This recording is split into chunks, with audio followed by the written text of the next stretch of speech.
do you want me to introduce you? And I said, yeah, just go up there and introduce me. And then I was like, nah, I'll just walk out. Ladies and gentlemen, let's give it up for the creator of The Walking Dead, co-creator.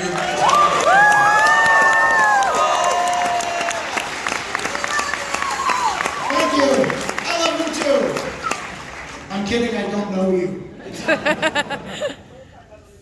20 years. Oh God, this is the worst panel of my life. This is Robert Kirkman, this is your life. Yeah, it's horrifying to think that it was 20 years ago that we were doing these comics.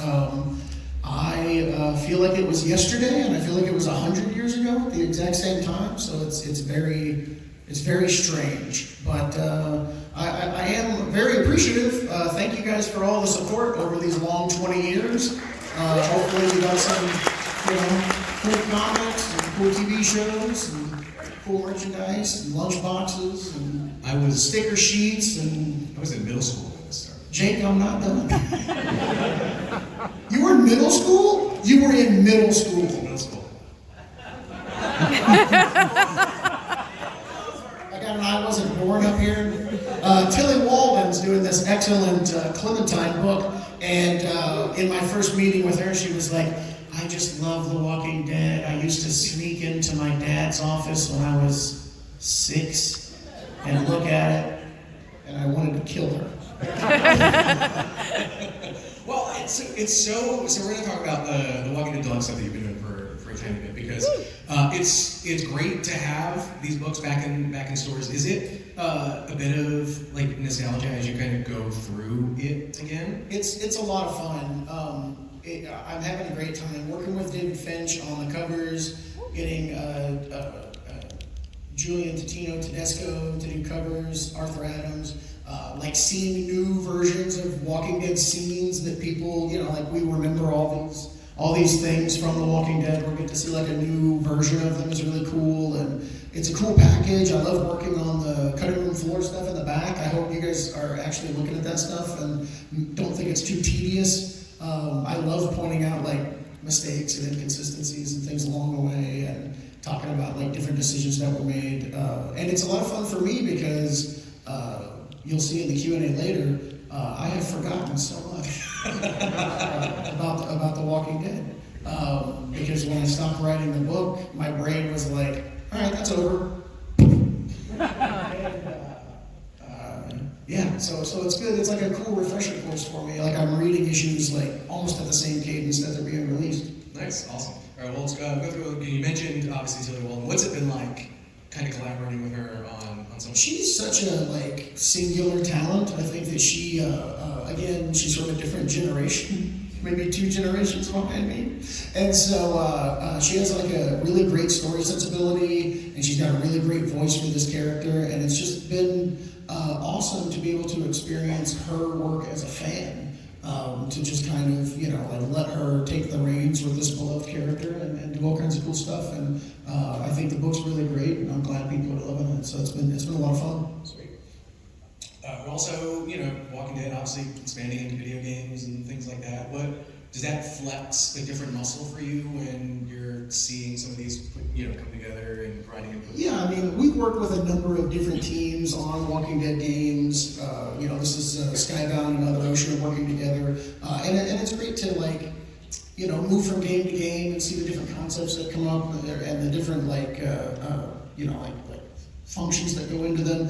Walking Dead Betrayal is a really cool game where you work together as a group to accomplish tasks, fortifying walls, discovering new areas, and there's someone within your group that actually wants to kill you and betray you, and you just kind of get assigned that when you start the game, and nobody knows like who's working against them, and it's a lot of fun. I love being able to double cross my friends. It's an enjoyable time. One of the other cool things that Walking Dead has been able to kind of spawn is all the stuff, right? Like, has there been something that has come kind of across your desk where you're like, oh, they made that?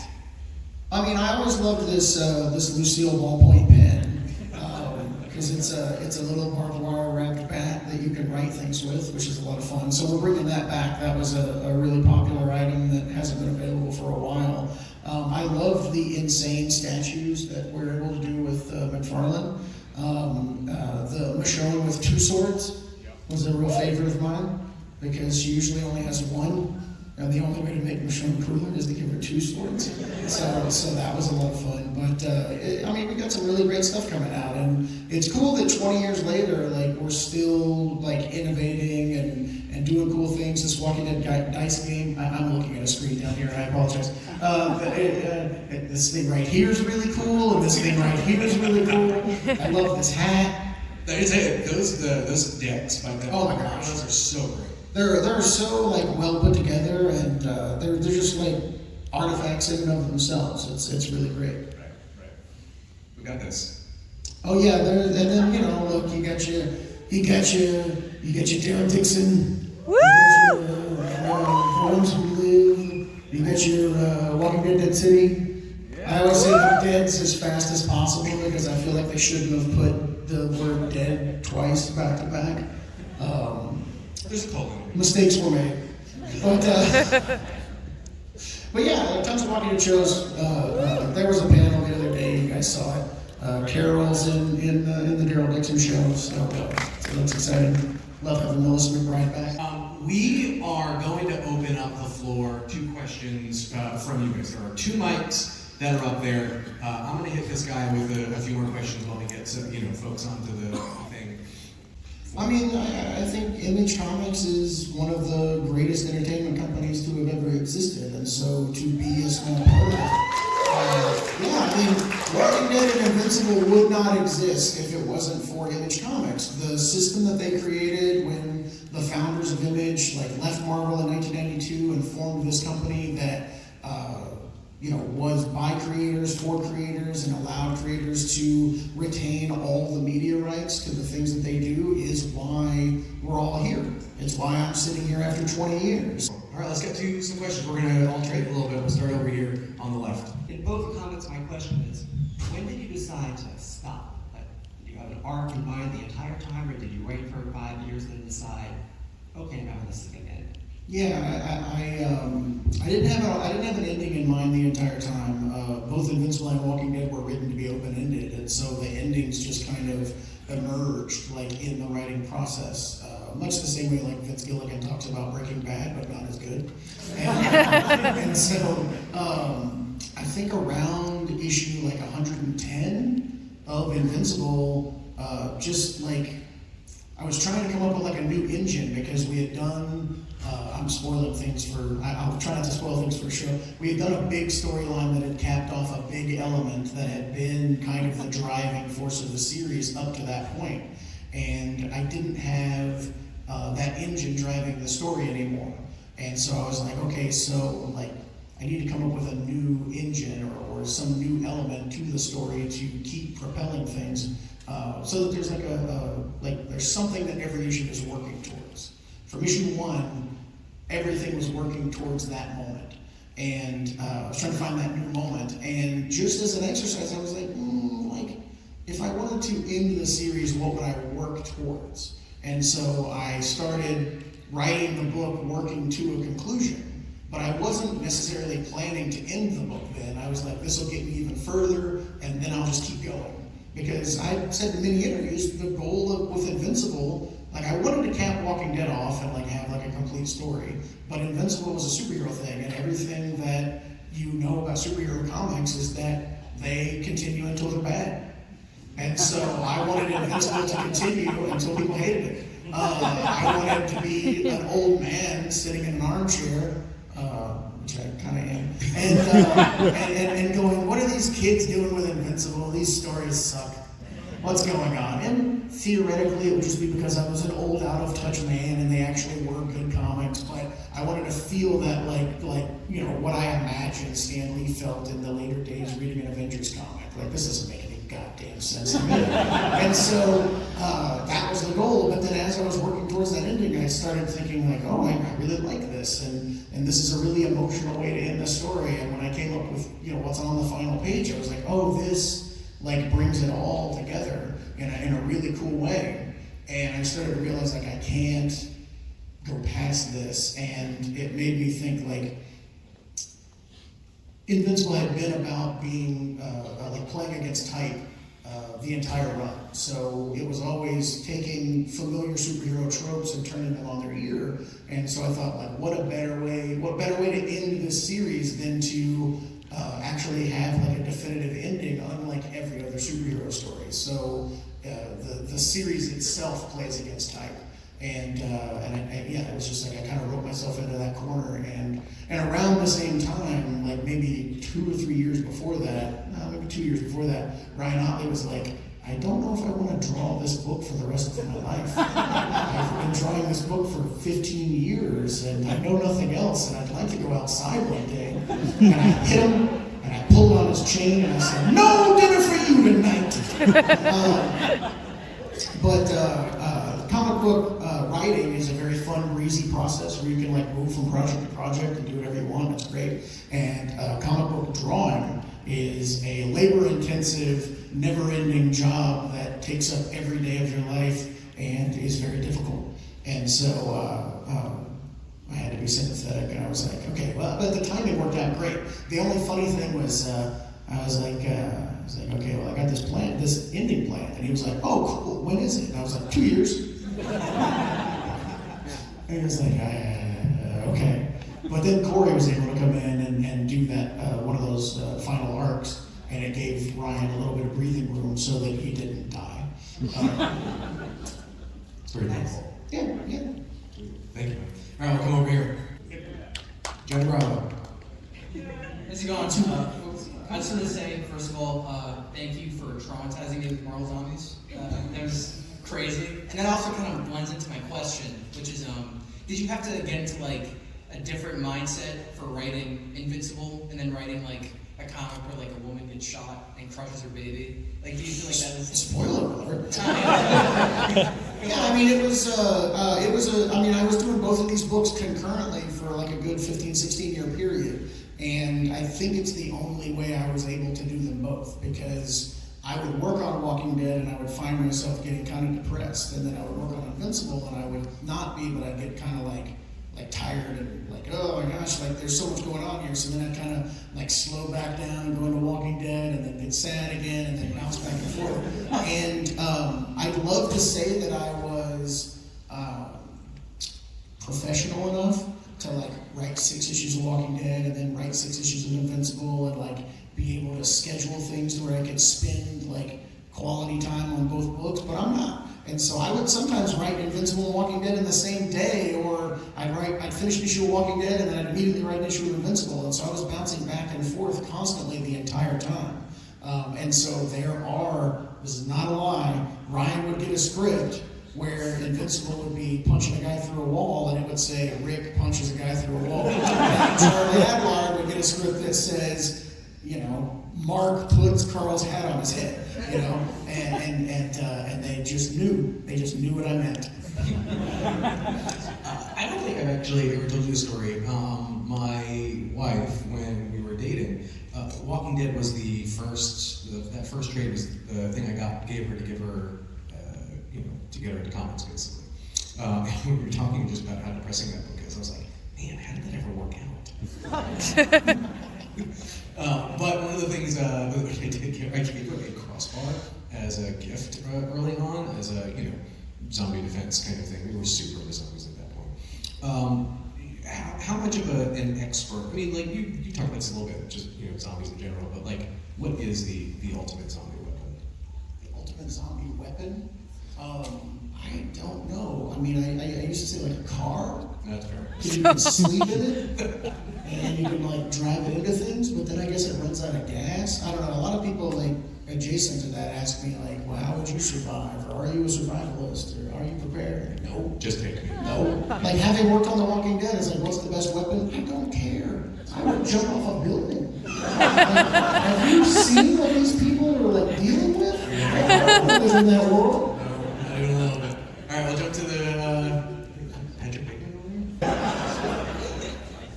Hello. So I'm someone who likes to speculate on like what influences a writer to do some of the things that they actually write on the page or put on, in this case, a comic panel. And I saw your excitement when Mortal Kombat put Omni-Man in as a DLC character, and I was wondering, would Mortal Kombat be like one of your blueprints for like Invincible or Walking Dead, like what you could get away with, or like an influence in writing at all? Yeah, I mean, definitely. Mortal Kombat came out in 1990 or 91, I think, and that was a big time in my life. That was like right before Image Comics debuted. It was only like 5 or so years after I watched Transformers the movie, and I think that like seeing that display of violence and just being like really excited by it and shocked by it. I mean, I remember the first time I saw people playing Mortal Kombat at the local arcade, and they started doing fatalities. I was like, wait, what happened? Like, what was that? Like, that's a thing you can do in video games. And to all of the people that weren't born yet when Invincible and Walking Dead started, there were these things called arcades, and you would go and you would play video games there. And the reason you would is because the video games there were actually better than what you could play at home. They just weren't as, like the ones you play at home were like rinky-dink and crappy compared to the ones in the arcade. And it would be like a gathering place. And so when Mortal Kombat debuted, there would be people that didn't, it was like the early days of Twitch. There would be like 12 people around the people playing Mortal Kombat that would just stand there for hours watching people, because we had nothing to do. There was no Netflix, there was no video. You knew that you had to be home to watch Full House at like 8 o'clock, and if you missed it, you'd never see that episode again for the rest of your life. And so we would just watch people play Mortal Kombat. But yeah, I mean, huge influence, and it's crazy to be like working on the Energon universe and working with Ed on the Mortal Kombat stuff, and like thinking back to like, oh, every single thing I've done in my career can be drawn back to those experiences, and trying to like recreate that feeling or the shock of experiencing that. So yeah, definitely. Thank you so much. Cool. Come back over here. Great. Hi, thank you. I made it like 2 weeks, and I have like college midterms next week. They're not that important. Yeah, I just want to say I'm really nervous, and like this is so amazing to meet you. Totally fine. I grew up with like all of your work since like 5th grade. Now I'm going to graduate college, so like, it's like a big deal. I grew up in English comics, all cats, Spawn, all of that stuff. Anyway, I just wanted to say, my question is, what advice would you give your younger self throughout your art journey, especially for some young people in this room like myself who major in art? So. Yeah, my art journey stopped very early in my career because I wasn't very good. So, I don't know, I mean, I think to a certain extent, I mean, like writing is also an art, and so I think, like, being willing to pivot, like my entire childhood was wanting to grow up to be Eric Larson. I wanted to write and draw my own comic series, and that was like to me the be all end all that I was striving towards with everything that I did and every stitch of work that I did. And I drew my first comic book. It was a wrestling comic called Between the Ropes that most people had never heard of. And I submitted it to Diamond Comics Distributor because I was going to self-publish it. And they sent me a nice letter that someone had typed that said, not of professional quality, or like said, your submission has been denied. We hope that you die in a fire. At least that's what it felt like. And it was crushing. And I think that, and everyone gives this advice, but it's like you will experience failure. I experience failure 20, 30 times a year to this day. Like, I have pitches that go nowhere, I have projects that fall apart, I have things that collapse, and you have to train yourself to go, okay, next one, and be able to do that pivot, and don't let anything weigh you down and stop you. I have this thing where people will say, how fast do you write comics? And it's like, well, usually it's 3 days to a week, or it's a month to 6 months, because if I don't get it done before my self-doubt kicks in, my self-doubt slows me down to the point where it cripples me. And even to this day. And so I'm kind of racing my self-doubt with every project I start and every issue that I write. And so, you just gotta learn to manage that, because we all have that. And so when we have those crushing failures, that's when that self-doubt can really rush in. But you just kind of have to like keep telling yourself like, I just want to do this, and it doesn't matter if it's good, and it doesn't matter if people like it. Like, I want to do it for me because I enjoy this, and just kind of like act accordingly. Thank you. Cool. Sweet. I'm gonna come back over here. Why did you start making comics? Because I had no other skills whatsoever. Really wanted to like make a living and pay my bills. I read comics at a young age. The first time I read comics, I was around your age. And my dad was a sheet metal fabricator and welder that had his own small business, and they made ductwork for factories. And he would sometimes come home covered in like metal dust, hanging out on a roof in the sun, and I'd go, I don't want to do that. It doesn't seem like fun at all. And then I started reading comics, and I saw the credits page in the books, and I thought to myself, so that's a thing people do as a job? Like, they don't have to like hang off a ladder and like melt steel onto other steel so those two pieces of steel hold together? That's what welding is. And I was like, I'll do the making the funny things in the book with the paper and the people doing things. And so that's what I did. But I'm not very bright. I didn't go to college. I don't recommend that. Tough road to hoe. And so I kind of like am not really great at anything else, as you can sometimes tell when I speak. Thank you. All right, come back over here. Hello. I'm a huge fan, obviously, and I wanted to say thank you so much. I would be glued with my mom every time a new episode would come out for The Walking Dead, and we're really big fans of that. But going into more of my question, I wanted to ask you, in the beginning you talked about how it really expanded through different forms of media, and not a lot of ideas or concepts or universe really had that success. I mean, from the comics, the TV show, to the very famous video games. And I wanted to ask you, why do you think that is? Why do you think, especially as a TV show, it was at the height of its fame, and it had such famous how do you say, recognition through the different video game forms that came out. So why do you think it was so popular? Are you talking specifically about The Walking Dead? Yes. Okay. I honestly, I don't know. I think if anyone really knew that, if I really knew, I'd do it 1,000 times. I'd just be like, oh, I gotta push those buttons and then that happens. Neat. But I think that it came about at the right time. I think that post 9/11 there was a bunch of uncertainty in the world, and everyone was kind of had a survivalist thing on their mind, and I was kind of dealing with my feelings about that in the book, and so there was a zeitgeist going where everyone had a lot of uncertainty and a lot of fear, and so the book explored uncertainty and fear in a manageable way, and so it might have helped people to a certain extent, but it at least spoke to people. And the show debuted at a time when Lost was ending. And so another right place, right time thing. So there was this massive show on TV where people were surviving on an island, and there was a lot of struggle, but it was really relatable human characters doing extraordinary things. And then that show ended, and 4 months later, AMC was so there's this show where these people are surviving, and they wear dirty clothes sometimes, and and it's cooler because there's zombies. And so I think that helped. But at its core, The Walking Dead is just a really relatable story. We were always very careful to make sure that it was always a story about people. It was about, husbands and wives and sons and daughters and aunts and uncles and grandpas, dealing with family situations and trying to do right by the people that they love. And it's the kind of thing that we all experience every day, but it's not as interesting because there's not zombies also trying to eat you. And so it's this really relatable story that just happens to have this one fantastical element that spices the story up a little bit.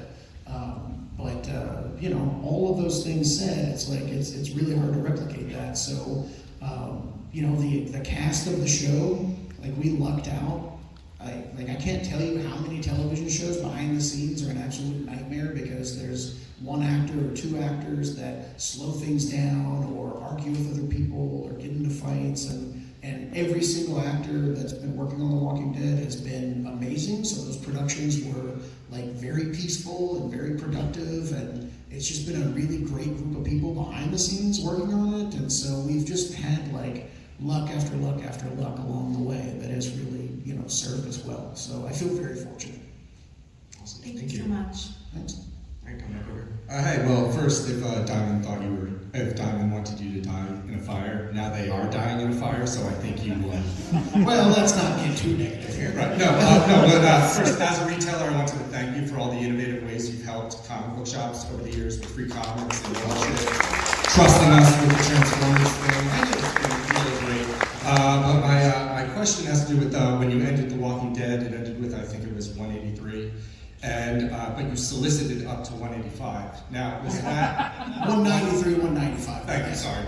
Okay, it was close. But was that 100% premeditated, or did you solicit those intending to put them out that way, and just thought, hey, this might be fun? No, it was 100% premeditated, and we working with Charlie to figure out what were on those covers. Those were elements that were introduced in 193. So if you read 193 and then you look at those unused covers, it kind of it's kind of things that could have eventually happened. So we tried to really make them seem like they kind of made sense, but it was all 100% premeditated just to hide that surprise that 193 was the last issue. And we actually did a cover for 196 because I didn't do the math on when 193 would come out, and we didn't end up soliciting 196 because we were like, people are going to get really mad if we keep doing this. But there was a cover for 196 done as well, and I don't remember what was on it. But yeah, so it was just all part of the plan. Very nice surprise. Cool. Trim size book for only $3.99.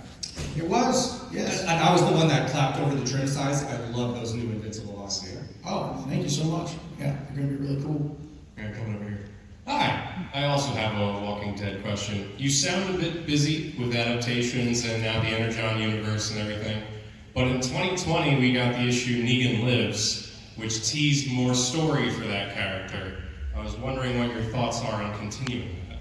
Well, there's hopefully going to be a 30th anniversary, so who knows? But I don't know. Charlie and I, are working on different projects, and we are very busy.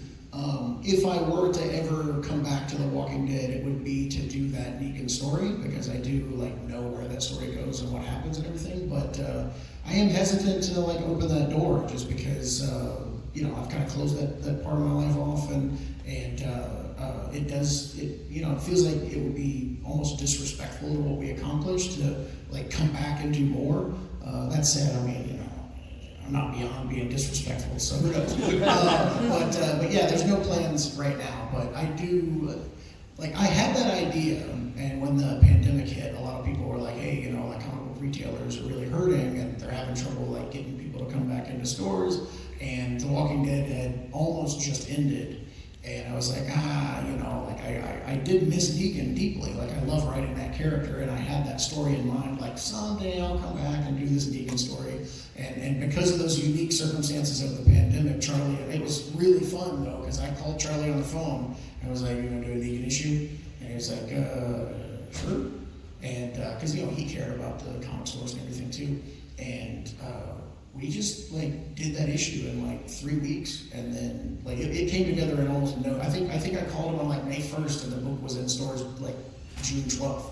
So it was really a fun thing to just kind of hit the ground running and produce that book and get it into stores. No plans to do it again until the next pandemic. Yay! That was the correct response. Thank you. I felt bad even saying that. So, what were some of the challenges of translating the Walking Dead comics to a live-action TV show? Well, I don't know. There were some frustrating things for me, on episodes that I wrote, there would be times where it'd be 40 zombies go over here, and then they'd be like, you get 8. It's oh man. I also, there's a reason I kind of stopped writing episodes of the show, other than because I got busy. But I wrote an episode in season 4 that all took place at night. And I'm used to writing comics, where you write a script, and the artist does all the work. And I was doing night shoots for 16 days. And I had 6 in the morning. I'm lazy. I feel like everyone's getting that I was lazy. But yeah, you actually have to like film at night when you write night scenes. That's no fun. That took some getting used to.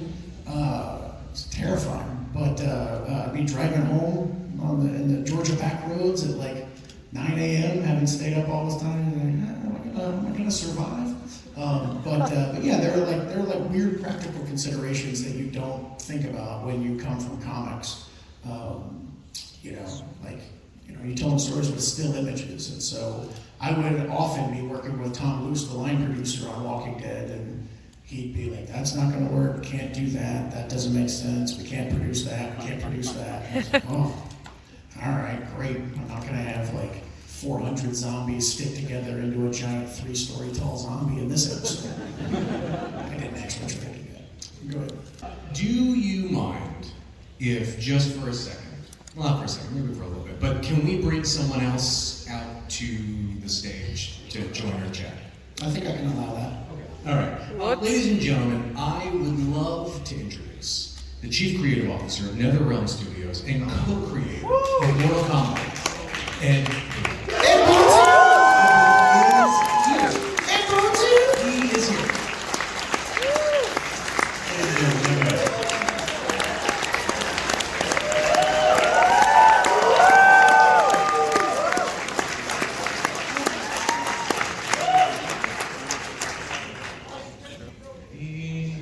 Can we get an extra mic? Here, you can have one. Well, I was going to walk back over to play. Sure. Okay, we did it. We figured it out. Ed, thank you so much for coming. My pleasure. This is awesome. There we go. Hello. Guys, we talked about, we saw a little bit of, Omni-Man, we talked a little bit, a lot of folks very excited for that. Can you just tell me how that first conversation kind of went?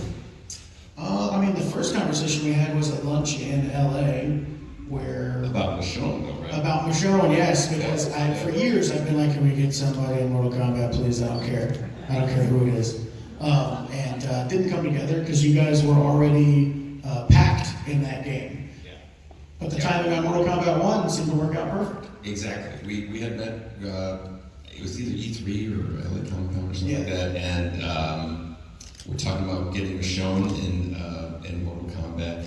And, the planets didn't line up at the time, and, but we are bringing Michonne to Mortal Kombat? No, I'm kidding. I'm kidding.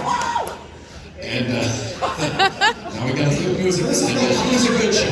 This is the last time Ed ever appears publicly with me. It is the last time.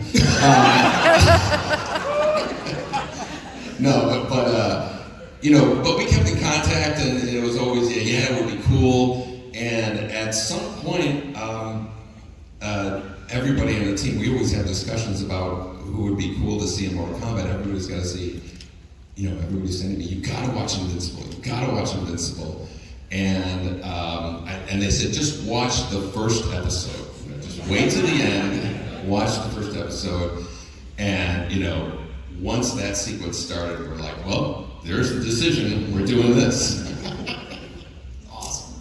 How much of, there was a question earlier just about Robert's violence in some of these books. How is it for you being able to kind of obviously take some of that and bring it to Mortal Kombat?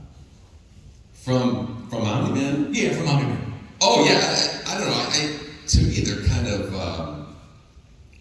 made for each other. It's funny. We had discussions about should we put Omni-Man in Injustice, which is another game that we've done. But we obviously couldn't represent Omni-Man as true Omni-Man in an Injustice game. Those games are T-rated and they don't have the kind of violence. So, oddly, this superhero villain belongs better in a Mortal Kombat game than in a superhero game. So who would have known? I think you came with something. We did. Yeah, we're going to show you the first. You're going to be the first people in the world to see the sneak peek at Omni-Man doing his thing in Mortal Kombat.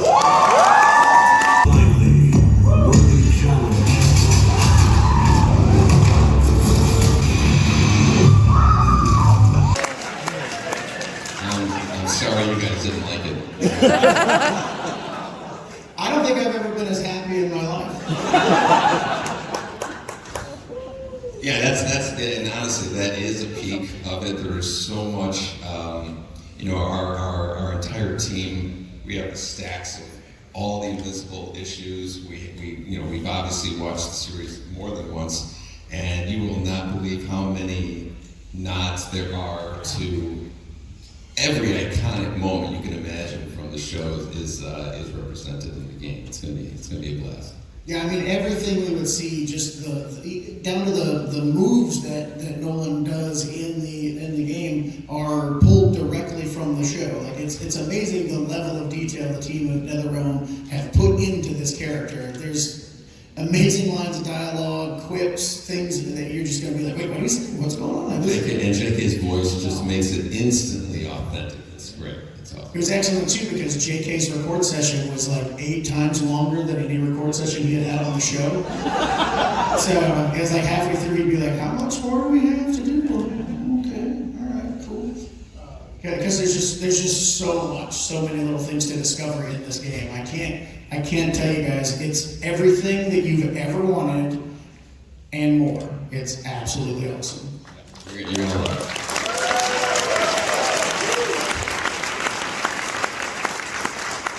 Well, ladies and gentlemen, I think we'll probably call it there. Finish him! That's a good place to wrap up, isn't it? Thank you for 20 years. This is awesome.